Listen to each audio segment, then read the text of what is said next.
Assalamualaikum warahmatullahi wabarakatuh. Jadi kita bahas soal transisi dari kendaraan bahan bakar minyak ke kendaraan listrik. Jadi banyak ya yang kemudian jadi ganti kendaraan listrik aja gitu ya, ketika bahan bakar swasta hilang. Jadi nggak enaknya pakai bahan bakar Pertamina itu adalah ya resiko karat besar kalau pakai Pertamax atau Pertamax tubuh. Saluran bahan bakarnya resiko rusak, baik ya karena sifat dari etanolnya ataupun karena ada karat yang terjadi lebih parah karena adanya etanol. Fuel lulusan juga bisa terjadi lebih parah. Juga ada laporan oli jadi lebih cepat hitam kalau pakai Pertamax atau Pertamax tubuh dibanding dengan bensin-bensin yang lain. Dan tentu banyak efek-efek negatif lainnya. Nah, beberapa orang karena putus asa berpikir wah ganti kendaraan listrik gitu ya. Nah, kendaraan listrik sendiri itu ada dua level ya yang nggak enaknya itu. Nggak enaknya dari sisi pemakainya, nggak enaknya dari sisi keseluruhan masyarakat. Kalau nggak enaknya dari sisi pengguna itu ya contohnya spare part ya. Spare partnya mahal dan yang bisa memperbaiki sedikit. Jadi kalau ada kerusakan seringnya yo banyak yang gak bisa diperbaiki, baik dari ketersediaan spare partnya maupun orang-orang yang mampu memperbaiki motornya. Kendaraan listrik itu yang lemah terutama adalah baterai ya. Jadi baterai ini secara densitas energi ya seperti bensin. Bensin bisa dibilang ringan, sementara itu baterai bisa dibilang berat. Baterai itu pengaruhnya di tenaga maksimal dan jarak jangkau. Problemnya adalah ya untuk bisa jarak jangkau jauh, baterainya harus besar. Kalau baterainya besar, resikonya adalah jadi berat. Beberapa motor listrik ada yang beratnya 150 kg, dibandingkan dengan motor bensin ya jauh. Yang beratnya mirip dengan Honda Beat misalnya, biasanya jarak jangkaunya nggak begitu jauh. Walau ya tentu kalau motor sepertinya masih dibatasi ya, dibatasi sehingga nggak terlalu berat. Karena yo kalau berat-berat gak lincah, gak melaku, gak banter. Problemnya kalau nggak dibuat berat ya jarak jangkaunya pendek, top speednya rendah. Kalau soal akselerasi bawah, akselerasi awal dari motor listrik itu sangat luar biasa. Entah kenapa ya motor listrik nggak ada yang pakai transmisi. Dulu ada tapi ya sekarang rupanya langsung aja ya, langsung ke roda. Katanya sih lebih efisien, tapi yo itu hanya untuk kecepatan rendah saja. Kalau untuk kecepatan tinggi ya beda lagi. Ya sebenarnya kalau soal akselerasi top speed gitu ada teknologinya, yaitu AC versus DC. Jadi kalau mau efisien pakai DC, kalau mau yang kencang pakai AC. Contoh yang pakai AC itu ya Tesla ya, mobil Tesla. Selain dari keterbatasan dari jarak tempuh, umur atau masa pemakaian dari baterainya sendiri juga jadi sumber masalah. Karena ya ada yang bilang setahun, ada yang bilang 2 tahun, tapi itu terhitung pendek ya. Karena saya gak ngerasa no motoris lawas ya, terasa masih motoris masih lumayan baru.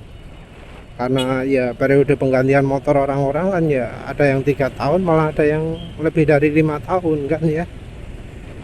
Penulis saja punya motor NMAX ini wes ya 5 tahun. Harga baterainya juga mahal ya, biasanya separuh dari harga motornya atau bahkan lebih. Ya memang kadang kurang dari separuh, tapi ya kira-kira separuh itulah acuannya. Harga yang mahal ini yo memunculkan beberapa alternatif. Yang pertama adalah baterainya swap, yang kedua adalah baterainya sewa. Kalau dari sisi biaya, baterai swap ini lebih murah, cuma ribet ya. Untuk yang macam kerja ojol itu bisa sampai 3 kali sehari atau bahkan 5 kali sehari ganti. Itu cukup sering, dan itu pun ya kadang ada masalah, seperti misalnya baterainya tinggal 1 padahal yang butuh ada 2 orang. Ya bagaimana lagi kalau konsumennya banyak, terus tempat swapnya sedikit, ya otomatis rebutan. Yang berikutnya adalah sistem sewa. Oh ya, kalau untuk sistem swap harga bisa dibilang terjangkau ya. Bisa dibilang lebih murah dari bensin. Lebih murahnya mungkin 50%. Terus berikutnya adalah sistem sewa. Kalau sistem sewa ya tergantung pemakaian ya, karena sistem sewa itu biasanya fix. Mau pakainya berapapun sebulan sekian gitu.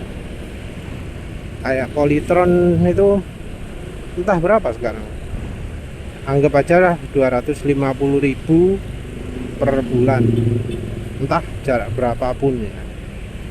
Nah untuk orang macam penulis yang tiap hari pakai 40 kilometeran, itu anggap aja biaya bensin sebulan ya 25 hari ya 250.000, karena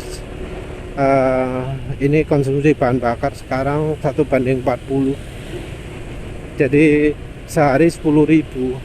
Kalau sebulan 25 hari kerja ya berarti 250.000. Untuk penulis nggak ada beda ya. Jadi antara beli motor listrik atau apa jenenge, pakai kendaraan bensin sama saja. Nah cuma sih sekarang tinggal kepraktisannya.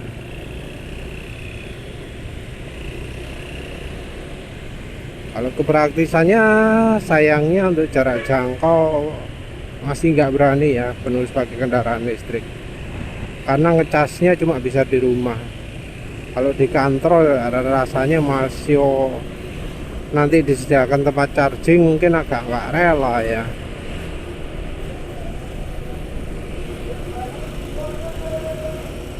Nanti kalau ada pun ya disediakan gratisan, nanti yang pakai bakal lebih dari 1. Kan makainya juga biasanya tempat parkir. Kalau tempat parkirnya jauh dari kantornya ya rotok soro juga ya kalau pingin gantian. Jadi biasanya ya mungkin yang pakai cuma 1 orang tok, karena ngecas sampai full bisa aja butuhnya 6 jam gitu ya. Oh iya, soal waktu pengecasan ini juga penting. Jadi kalau orang nggak bisa melakukan swap ya, baterai ngecas sendiri, itu ya baiknya punya motor listriknya 2 ya.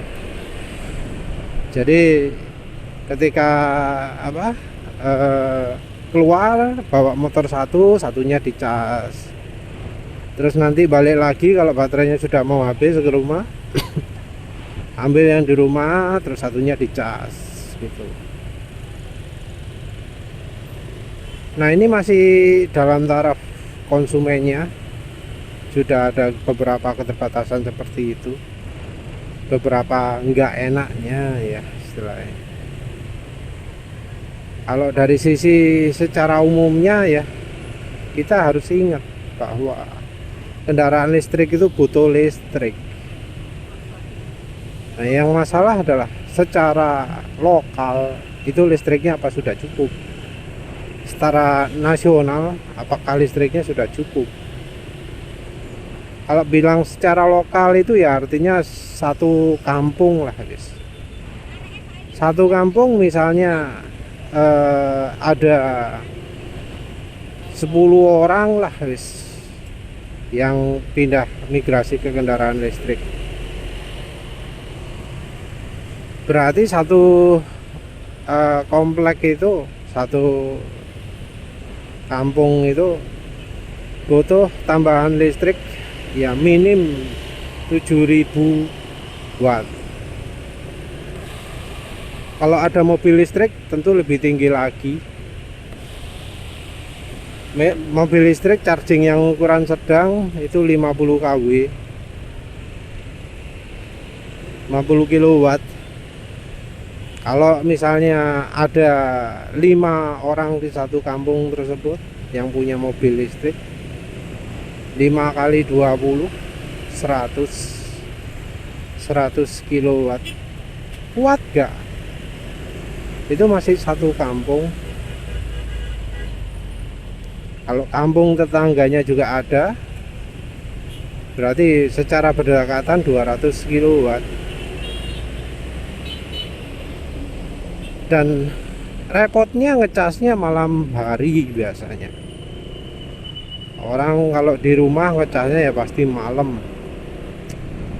Artinya beban di malam hari itu akan sangat tinggi, terutama di saat orang-orang sudah pulang ke rumah semua. Ya anggap aja kira-kira jam 8 lah. Kan ngecasnya kendaraan listrik itu nggak bisa cepet ya, nggak bisa 1 jam, 2 jam pun udah kurang, 3 jam kurang, bisa aja 6 jam, bisa aja 8 jam. Artinya mulai dari jam 8 itu listrik full terus, butuh ada listrik terus. Nah dari sisi kampungnya, apakah kabel listriknya, apakah trafonya itu sudah mendukung penggunaan listrik yang meningkat.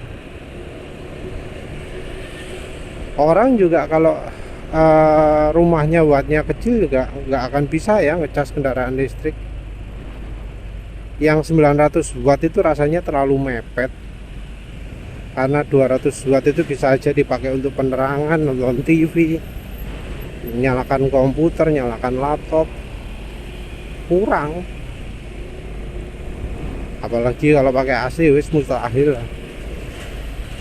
Kipas angin aja ya anggap 75 watt lah yang kecil, sing gede 1 seket. Nggak cukup ya 900 watt untuk miara kendaraan listrik. Apalagi kendaraan listriknya lebih dari 1, misal 2 gitu. 2 itu bisa aja listrik 1300 kurang. Jadi ada kemungkinan kalau orang sudah pindah ke kendaraan listrik bakal meningkatkan kapasitas listrik di rumahnya.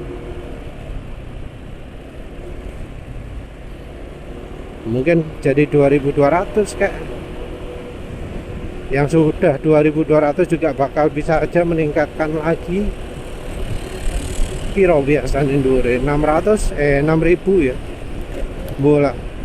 Kalau pakai mobil juga ya bakal jauh lebih tinggi lagi. Nggak mungkin cuma 5000 watt,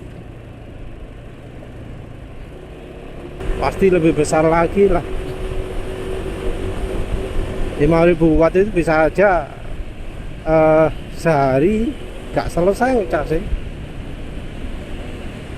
Jadi kalau beli mobil listrik ya perhatikan listrik di rumah juga, listrik pasokan listriknya cukup enggak dan kuat bayar enggak. Kalau cuma sepeda motor listrik sih ya bisa dibilang cukup kecil ya.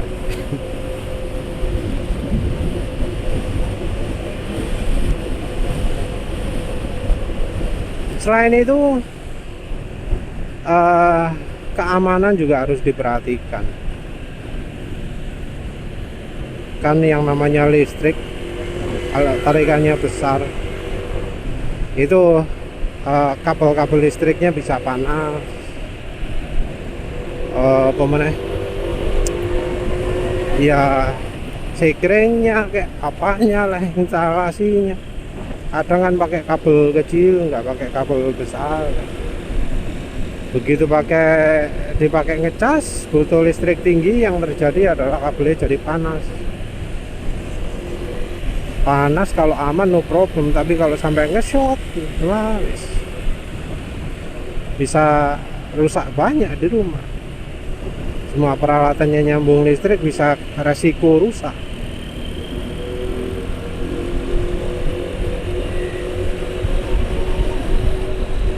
Itu masih level rumah, belum level kampung, belum level apa jenenge ya, kecamatan, kabupaten, provinsi. Kalau nanti banyak yang pakai listrik, itu sumber listriknya dari mana? Karena sekarang aja kayaknya masih banyak ya pembangkit listrik batu bara, pembangkit listrik tenaga panas bumi, air. Mungkin ada sel surya, tapi ingat sel surya itu kan cuma siang toh. Kalau butuh malam juga ada, berarti ya harus ada tempat penyimpanan. Disimpan di mana listriknya? Memang ada yang pakai prinsip model kayak listriknya dari solar panel dipakai untuk ngisi air di atas. Jadi kalau nanti malam butuh listrik, air yang di atas ini dibuka untuk menyalakan generator. Ada yang punya pikiran seperti itu, tapi tetap untuk menyimpan listrik itu ya butuh biaya banyak ya, dan itu jadi salah satu sumber tidak efisiensi.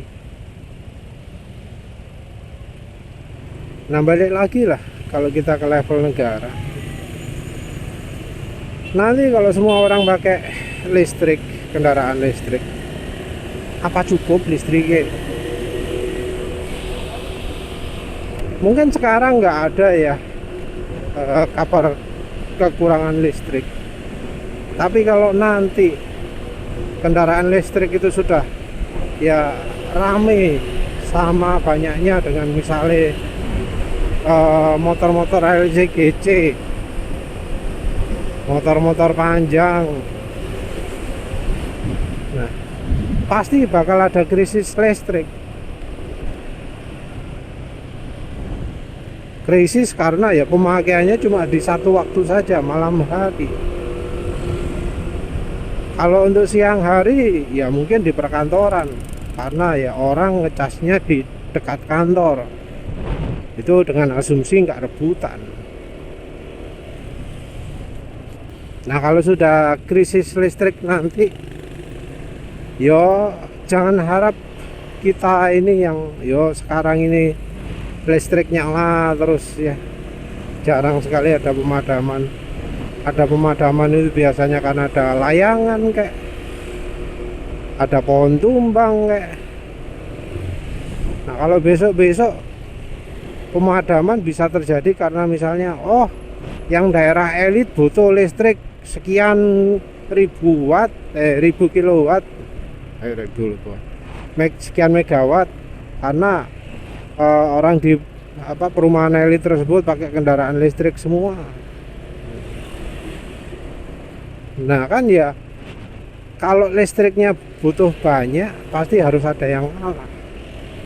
Nah bisa aja ini bakal terjadi gantian. Hari Senin perumahan ini, hari Selasa perumahan ini, hari Rabu perumahan ini. Bisa terjadi seperti itu. Ya sayangnya juga kalau soal listrik ini jadi, walau ada transparansi kurang begitu transparan. Apalagi kemudian pemerintah maksa harus energi terbarukan, nggak boleh lagi pakai diesel. Pembangkit yang pakai BBM dilarang, yang pakai batu bara dilarang. Nah kalau gitu wes siap-siap harga listrik naik tajam, karena harga listrik terbarukan itu nggak murah. Terakhir itu penulis dengar harganya sudah mencapai 4.000 ya. Sementara kalau listrik sekarang kan 1.460 berapa listrik rumah gitu ya. Nah itu nanti bisa sampai 4.000 level rumah. Untuk yang sekarang listriknya habisnya 500.000, anggap kali 3 jadi 1,5 juta. Nah kalau sudah listrik naik begitu, sama motor bensin murah mana?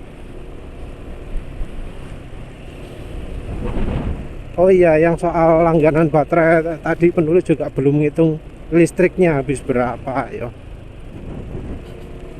Ya wes lah, itu saja. Terima kasih sudah menonton. Assalamualaikum warahmatullahi wabarakatuh.